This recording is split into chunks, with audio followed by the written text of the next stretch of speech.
Bendita Esperança, com o pastor Eliezer Freitas. Jesus Cristo poderá voltar ainda hoje. Se ele não voltar, estaremos esperando por ele amanhã.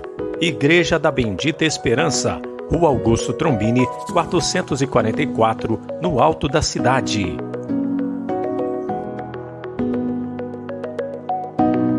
Mas o que profetiza fala aos homens, edificando, exortando e consolando. E deixando-os, saiu da cidade para Betânia, e ali passou a noite.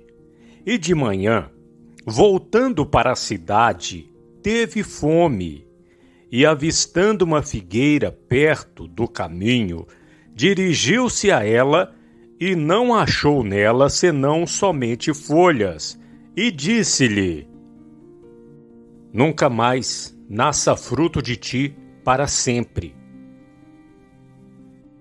E a figueira secou imediatamente. E os discípulos, vendo isto, maravilhavam-se, dizendo: Como secou imediatamente a figueira? Jesus, porém, respondendo, disse-lhes: Em verdade vos digo, que se tiverdes fé, e não duvidardes, não só fareis o que foi feito à figueira, mas até, se a este monte disserdes, ergue-te e precipita-te no mar, assim será feito. E tudo o que pedirdes em oração, crendo, o recebereis. E chegando ao templo, acercaram-se dele, estando já ensinando os principais sacerdotes e os anciões do povo, dizendo: Com que autoridade fazes isto? E quem te deu tal autoridade? E Jesus respondendo disse-lhes: Eu também vos perguntarei uma coisa. Se me disserdes, também eu vos direi com que autoridade faço isto. O batismo de João, de onde era? Do céu ou dos homens? E pensavam entre si, dizendo: Se dissermos, do céu, ele nos dirá: Então por que não o crestes? E se dissermos dos homens, tememos o povo, porque todos consideram João como profeta. E respondendo a Jesus, disseram: Não sabemos. Ele disse-lhes: Nem eu vos digo com que autoridade faço isto. Amém?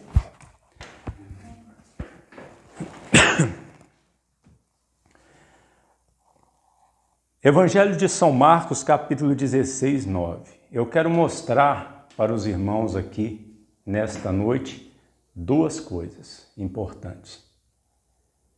Primeiro, nós vemos aqui, algumas vezes, a palavra crer e os derivados desta palavra crer. E eu queria mostrar para os irmãos o que é crer. E eu quero mostrar também que entre os sinais que Jesus disse que seguiriam aqueles que creem, o último sinal é: imporão as mãos sobre os enfermos e sararão. Hoje, este sinal continua acontecendo? Sim, nós vamos mostrar o porquê. Vamos ler então. Marcos capítulo 16, 9. E Jesus, tendo ressuscitado na manhã do primeiro dia da semana, apareceu primeiramente a Maria Madalena, da qual tinha expulsado 7 demônios. E partindo ela, anunciou àqueles que tinham estado com ele, os quais estavam tristes e chorando. E ouvindo eles que vivia ou seja, que o nosso Senhor Jesus Cristo vivia, ouvindo eles, e que tinha sido visto por ela, não o creram. Observe, não o creram. Versículo 12. E depois manifestou-se de outra forma a dois deles, que iam de caminho para o campo. E indo estes, anunciaram-no aos outros, mas nem ainda estes creram. Observe de novo. Observe de novo. Primeiro, Maria Madalena disse para os discípulos que Jesus tinha ressuscitado, e eles não creram. Depois Jesus apareceu para dois dos seus discípulos que iam de caminho para o campo. Estes falaram para os discípulos e eles também não creram. O 14, versículo 14. Finalmente apareceu aos 11, quando, ou melhor, estando eles assentados à mesa, e lançou-lhes em rosto a sua incredulidade e dureza de coração, por não haverem crido nos que o tinham visto já ressuscitado. E disse: ide por todo o mundo, pregai o evangelho a toda criatura. Vamos observar novamente aí. Por não haverem crido. Olha aí, terceira vez que aparece algo ligado ao verbo crer. Eles não creram. Agora o versículo 16. Jesus censurou a incredulidade deles, a dureza de coração, e no verso 16 Jesus disse: quem crê e for batizado será salvo, mas quem não crê será condenado. Amém, Jesus? Amém, meus irmãos? Amém. Olha, veja, o que é crer? É acreditar. É simples, não? Crer é acreditar, dar crédito. Veja que crer é acreditar por quê? Pelo contexto nós vemos isso. Primeiro, Maria Madalena, ela viu Jesus ressuscitado. E o que Maria Madalena fez? Ela chegou até os discípulos e contou que Jesus estava vivo. E eles não creram, ou seja, eles não acreditaram. Continuaram tristes e chorando. Os dois discípulos que iam de caminho para o campo viram Jesus e contaram para os discípulos, mas eles não creram. Eles não acreditaram. E Jesus, quando apareceu para eles, censurou a dureza de coração deles, lançou em rosto, repreendeu eles pela incredulidade e dureza de coração. Então, incredulidade é não acreditar na verdade, não acreditar na palavra de Deus. E quando Jesus manda eles ir pelo mundo pregar o evangelho, ele diz: quem crê e for batizado será salvo, quem não crê será condenado. Ou seja, quem acreditar será salvo. Inclusive na Bíblia, em outra tradução da Bíblia, na atualizada, aqui aparece o seguinte, no versículo 11: estes, ouvindo que ele vivia e que fora visto por ela, não acreditaram. Olha aí. No final do versículo 13 diz: a estes dois eles não deram crédito. E quando Jesus fala, no versículo 14, porque não deram crédito aos que o tinham visto já ressuscitado. E só então no versículo 16 diz: quem crê e for batizado será salvo. Ou seja, nós temos uma tradução da Bíblia aqui que mostra que a palavra crer quer dizer acreditar, dar crédito. Só isso e nada mais. Só isso. A salvação é no momento que a pessoa acredita no Evangelho. O problema é que tem muitas pessoas que não acreditam de jeito nenhum. Você está aqui nesta noite. Por quê? Porque você acreditou que Jesus existe, que Jesus está aqui. Porque se você não acreditasse que Jesus ressuscitou, que Ele está vivo, que Ele está no meio de nós, você estaria aqui nesse lugar? Não, você não estaria aqui nesse lugar. Por que eu estou aqui nesse lugar? Porque um dia eu ouvi falar que Jesus ressuscitou, Eu ouvi falar que Jesus morreu na cruz pelos meus pecados, que eu sou pecador, que eu preciso de salvação, e eu acreditei em tudo isso que diz o Evangelho. Eu dei crédito. Então, crer é simplesmente acreditar. Crer é simplesmente dar crédito. E muitos, a grande maioria, não dão crédito à palavra de Deus, ao Evangelho. E Jesus prossegue dizendo, e estes sinais, versículo 17, seguirão os que creem. Em meu nome expulsarão os demônios, falarão novas línguas, pegarão nas serpentes. Se beberem alguma coisa mortífera, não lhes fará dano algum. E porão as mãos sobre os enfermos e sararão. Olha aí, quantos sinais são, hein? 5. Expulsar demônio, falar novas línguas, ou seja, novos idiomas, pegar nas serpentes, se beber alguma coisa mortífera, não fazer mal algum, e impor as mãos sobre os enfermos, eles ficarão curados. Eles ficarão sãos, eles serão sarados. Amém? No versículo 19 diz, ora, o Senhor, depois de lhes ter falado, foi recebido no céu e assentou-se à direita de Deus. E eles, tendo partido, pregaram por todas as partes, cooperando com eles o Senhor e confirmando a palavra com os sinais que se seguiam. Amém. Veja, Marcos termina o seu evangelho dizendo que eles foram pregando por toda parte e o Senhor fazia os sinais para confirmar a palavra. Podem fechar a Bíblia e preste atenção no que eu vou dizer agora. Hoje em dia, o Evangelho está sendo pregado, não por aqueles discípulos que já estão com o Senhor. Eu pergunto, será que o Senhor hoje não vai confirmar a sua palavra por sinais? Sim, o Senhor vai confirmar, e Ele confirma. Existem aqueles que acreditam que só os apóstolos receberam o poder para curar os enfermos, para fazer estes sinais aqui, para expulsar demônio, que hoje cessou os sinais. Existem aqueles que dizem que os sinais aqui eram para o povo judeu apenas, e que só os apóstolos fariam esses sinais, e que esses sinais eram para mostrar que os apóstolos eram escolhidos por Deus para escrever o Novo Testamento.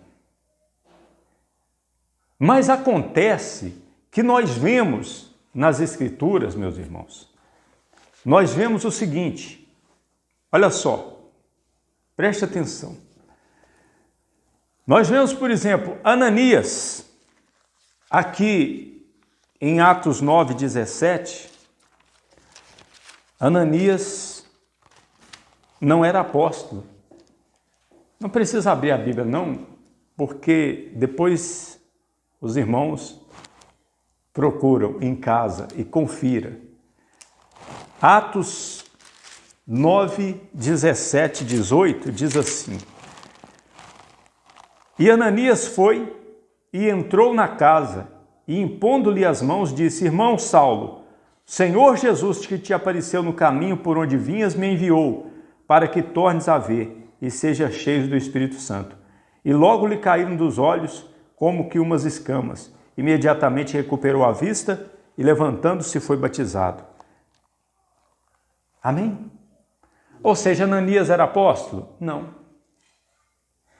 E Ananias, ele morava inclusive em Damasco. Pelo nome era um judeu, mas ele não era apóstolo. E Deus usou ele para curar o apóstolo Paulo daquela cegueira que já durava 3 dias. Por exemplo, em Atos capítulo 6, 8, diz assim a respeito de um diácono que não era apóstolo. E Estevão, cheio de fé e de poder, fazia prodígios e grandes sinais entre o povo.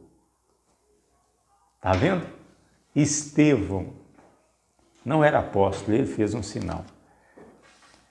Outra coisa que nós podemos ver aqui, lá em 1 João 5,16, diz assim, 1 João 5,16, diz assim: se alguém vir pecar seu irmão, pecado que não é para a morte, orará e Deus lhe dará vida, aqueles que não pecarem para a morte. Se alguém, não está dizendo um apóstolo, um diácono, se alguém que crê orar para alguém que cometeu um pecado, ó Deus, perdoa ele, cura ele, Deus vai dar saúde para esta pessoa.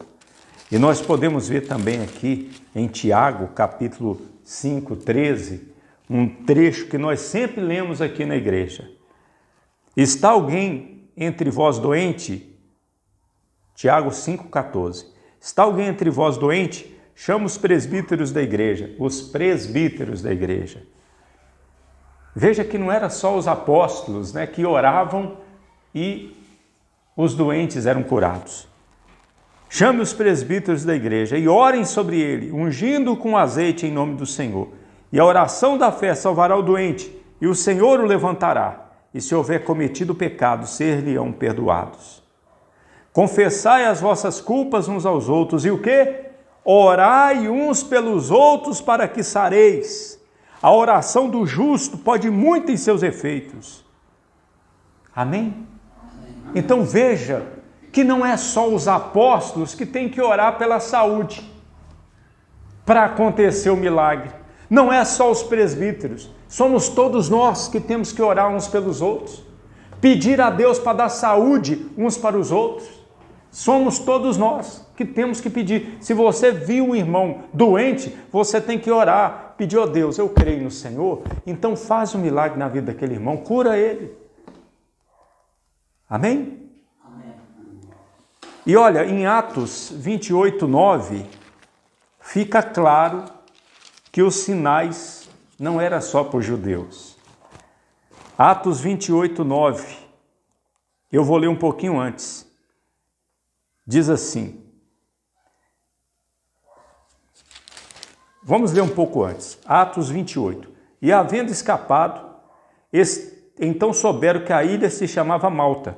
E os bárbaros, observe, os bárbaros não eram judeus, eram bárbaros, povos que não eram nem romanos. Usaram conosco de não pouca humanidade, porque acendendo uma grande fogueira nos recolheram a todos por causa da chuva que caía e por causa do frio. E havendo Paulo ajuntado uma quantidade de vides, que em algumas traduções está gravetos, e pondo-as no fogo, uma víbora fugindo do calor, o que é uma víbora? Uma cobra venenosíssima, lhe acometeu a mão, e os bárbaros, vendo a víbora pendurada na mão, diziam uns aos outros, certamente este homem é homicida, visto como escapando do mar, a justiça não deixa viver. Mas sacudindo ele a víbora no fogo, não sofreu nenhum mal. E eles esperavam que viesse a inchar ou cair morto de repente. Mas tendo esperado já muito e vendo que nenhum incômodo lhe sobrevinha, mudando de parecer, diziam que era um Deus. Ou seja, primeiro sinal aí, Paulo pegou numa serpente. A víbora foi na mão dele, mas ele sacudiu ela no fogo e não teve nada. E aqui está dizendo que era um animal, um réptil.